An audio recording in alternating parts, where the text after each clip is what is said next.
ദൈവത്തിരുനാമത്തിന് മഹത്വമുണ്ടാവട്ടെ.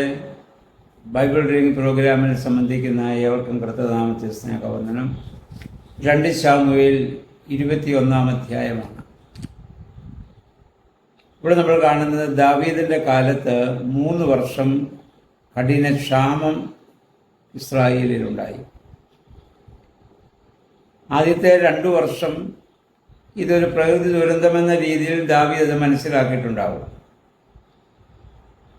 3-ാം വർഷവും ഈ അതികഠിനമായ ക്ഷാമം ഉണ്ടായപ്പോൾ നമ്മൾ വായിക്കുന്നു, ദാവീദ് ദൈവസന്നിധിയിൽ അതിൻ്റെ കാരണം ആരായുകയാണ്. ദാവീദിൻ്റെ ജീവിതത്തിൽ നമ്മൾ കാണുന്ന ഏറ്റവും വലിയൊരു ശ്രേഷ്ഠത ഇതാണല്ലോ. തനിക്ക് ഉത്തരം കണ്ടെത്താൻ സാധിക്കാത്ത, തൻ്റെ ചിന്തകൾക്കോ പ്രവർത്തനങ്ങൾക്കോ അതീതമായ എല്ലാ കാര്യങ്ങൾക്കും അദ്ദേഹം ദൈവത്തോട് ആലോചന ചോദിക്കുകയും ദൈവകൽപ്പന പ്രകാരം അദ്ദേഹം പ്രവർത്തിക്കുകയും ചെയ്യുന്നു. നമ്മുടെ ജീവിതത്തിൽ നമ്മളും എപ്പോഴും മാതൃകയാക്കേണ്ടതായ വലിയൊരു സ്വഭാവമാണ്. ദുരന്തങ്ങളോ രോഗങ്ങളോ പ്രയാസങ്ങളോ പ്രതിസന്ധി ഘട്ടങ്ങളോ ഒക്കെ തുടർച്ചയായിട്ടുണ്ടാകുന്നെങ്കിൽ അതിൻ്റെ പിന്നിൽ എന്തെങ്കിലും ഒരു കാരണമുണ്ടാകും.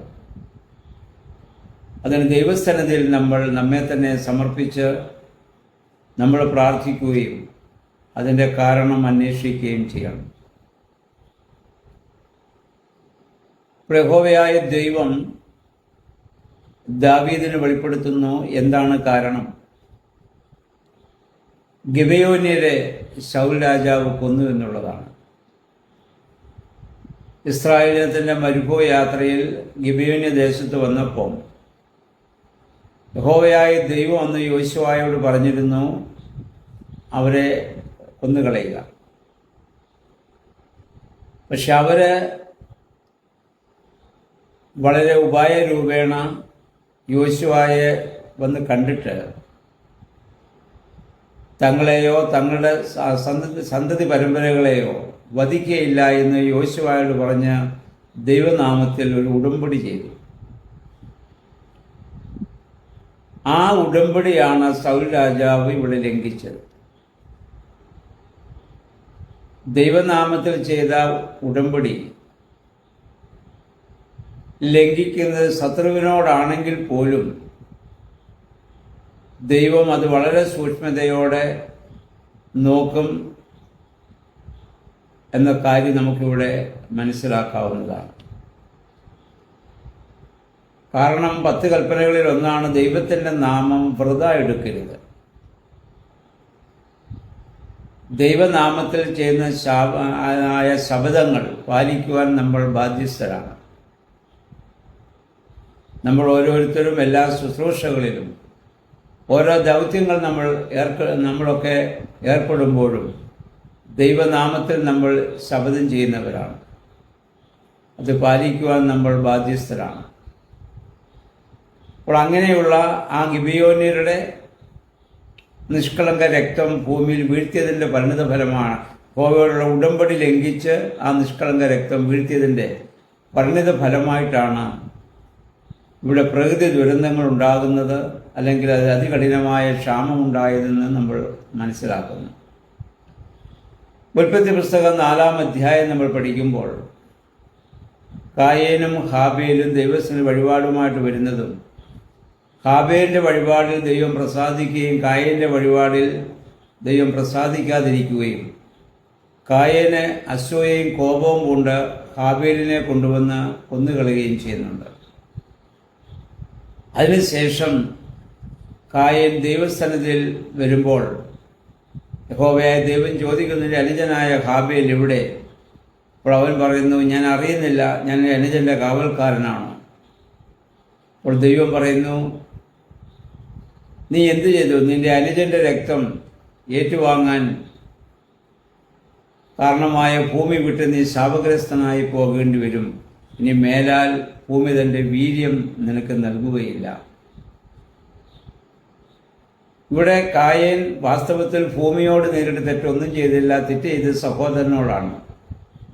പക്ഷെ ആ സഹോദരൻ്റെ ആ നിഷ്കളങ്ക രക്തം കുടിച്ചതായ ഭൂമി പ്രതികാരദാഹിയാണ്. കാരണം യഹോവ പറയുന്നു, നിന്റെ അനുജന്റെ രക്തം ഭൂമിയിൽ നിന്ന് എന്നോട് നിലവിളിക്കുന്നു. ഇവിടെ കായേനോട് പ്രതികാരം ചെയ്തത് ഭൂമിയാണ്. അവൻ കൃഷിക്കാരനാണ്. ഇനി ഭൂമി മേലാത്തൻ്റെ വീര്യം നിനക്ക് നൽകുകയില്ല എന്ന് ശാപം ഏറ്റുവാങ്ങുകയാണ്. ഇപ്പം ഞാൻ നിങ്ങൾക്കെതിരാകുമ്പോൾ, നിങ്ങൾ എനിക്കെതിരാകുമ്പോൾ, പ്രകൃതി നമുക്കെതിരാകുമെന്നുള്ള വലിയ സത്യം നമുക്കിവിടെ മനസ്സിലാക്കാൻ സാധിക്കുന്നുണ്ട്. ഇതാണ് ഇപ്പോൾ ഇസ്രായേലിൽ സംഭവിച്ചത്. ദൈവത്തോടുള്ള ഉടമ്പടി ലംഘിച്ച് ഗിബെയോന്യരെ വധിച്ചതിൻ്റെ ശിക്ഷയാണ് ഇത് അനുഭവിക്കേണ്ടി വരുന്നത്. ദാവീദ് പെട്ടെന്ന് ഗിബെയോന്യരെ വിളിച്ച് അവരോട് സംസാരിക്കുന്നു. അപ്പോൾ അതിന് പ്രതിപകരം ചെയ്യണം. അപ്പോൾ അവർ ആവശ്യപ്പെട്ടു, ശൗലിൻ്റെ സന്തതികളിൽ 7 പേരെ ഞങ്ങൾ വിട്ടുതരണം, ഞങ്ങളവരെ തൂക്കിക്കൊല്ലാൻ വേണ്ടി.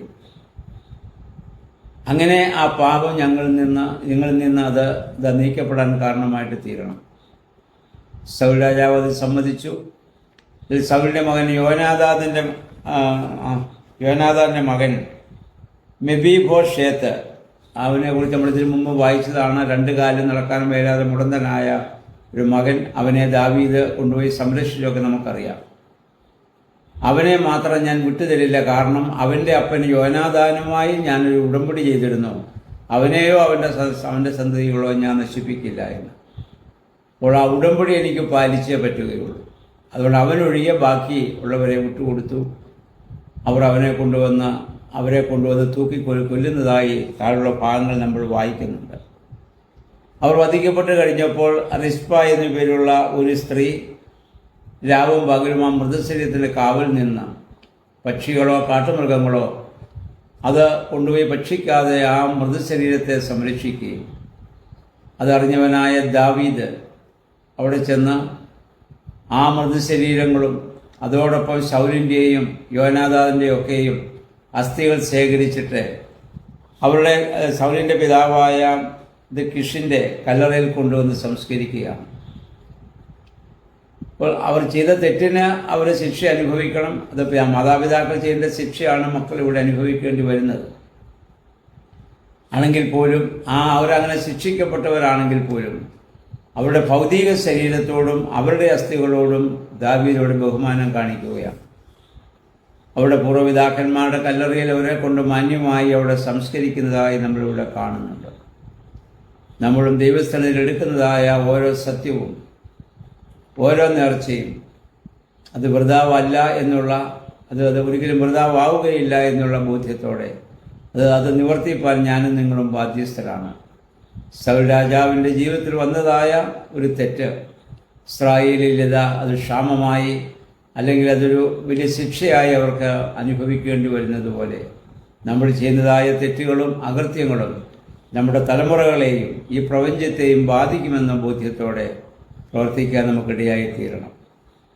നേതൃത്വത്തിലുള്ള ഒരാൾ ചെയ്യുമ്പോൾ അത് ആ സമൂഹത്തെ മുഴുവൻ അത് ബാധിക്കുകയാണ്. കാരണം സമൂഹത്തിൻ്റെ പ്രതിനിധിയായിട്ടാണ് പുരോഹിതനായാലും രാജാവായാലും എല്ലാവരും നിൽക്കുന്നത്. അതുകൊണ്ട് ഞാൻ ചെയ്യുന്ന തെറ്റ് എന്നെ മാത്രമല്ല, ഞാനായിരിക്കും സമൂഹത്തെയും ബാധിക്കുമെന്ന ബോധ്യം നമുക്കുണ്ടാകണം. ആഖാൻ എന്ന് പറയുന്ന ഒരാൾ ചെയ്ത തെറ്റിൻ്റെ ശിക്ഷ ഇസ്രായേൽ മുഴുവൻ അനുഭവിക്കേണ്ടി വന്നു. മോശ എന്ന് പറയുന്ന ഒരൊറ്റ വ്യക്തിയുടെ കണ്ണുനീര് ഇസ്രായേലിന് മുഴുവൻ രക്ഷയാകുന്നതായി നമുക്കറിയാം. അപ്പോൾ ആ കാര്യങ്ങളൊക്കെ നമ്മുടെ മനസ്സിൽ നമ്മൾ സംഗ്രഹിച്ചുകൊണ്ട് അപ്രകാരമുള്ള ഒരു സത്യസന്ധമായ ജീവിതം നയിപ്പാൻ തക്കവണ്ണം നമുക്ക് അനുശ്രമിക്കാം. 15 മുതൽ 22 വരെയുള്ള വാക്യങ്ങളിൽ ദാവീദിൻ്റെ യോദ്ധാക്കൾ വീണ്ടും ഫിലിസ്ത്യരുമായി യുദ്ധം ചെയ്ത് അവരെ തോൽപ്പിക്കുന്നുണ്ട്. അവരെ ദാവീദ് രാജാവിനോട് പറഞ്ഞു, നീ ഞങ്ങളോട് യുദ്ധത്തിൽ വരാൻ പാടില്ല, ഇസ്രായേലിലെ ആ ദീപം അണഞ്ഞു പോകാതിരിക്കാൻ. അവരുടെ ഒരു വെളിച്ചമായിട്ടാണ് അവർ ദാവീദിനെ കാണുന്നത്. കാരണം അവർക്കറിയാം ദാവീദെല്ലാം ദൈവത്തോട് ആലോചന ചോദിക്കുന്നവനാണ്.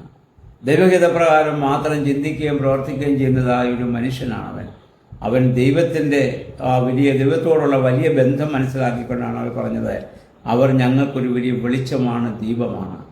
പ്രിയമുള്ളവരെ, നാം ഏറ്റിരിക്കുന്നതായ ഓരോ ദൗത്യത്തിലും നമുക്കൊരു വെളിച്ചമാകാൻ, ദീപമാകാൻ സാധിക്കുന്നുണ്ടോ എന്ന് നമ്മൾ ചിന്തിക്കുക. അതുകൊണ്ട് ദാവീദിൻ്റെ ജീവിതത്തിലെ നല്ല സ്വഭാവങ്ങളെ ജീവിതത്തിൽ പ്രാവർത്തികമാക്കി നമ്മുടെ തലമുറകൾ അനുഗ്രഹിക്കപ്പെടുവാൻ തക്കവണ്ണം ദൈവസേനയിൽ നമുക്ക് ജീവിക്കാം, നമുക്ക് പ്രവർത്തിക്കാം. ദൈവമേ, പരിശുദ്ധാത്മാവേ, അതിന് ശക്തിയേക്കണമെന്ന് പ്രാർത്ഥിക്കാം. ദൈവം അതിന് നമ്മെ സഹായിക്കുമാറാകട്ടെ.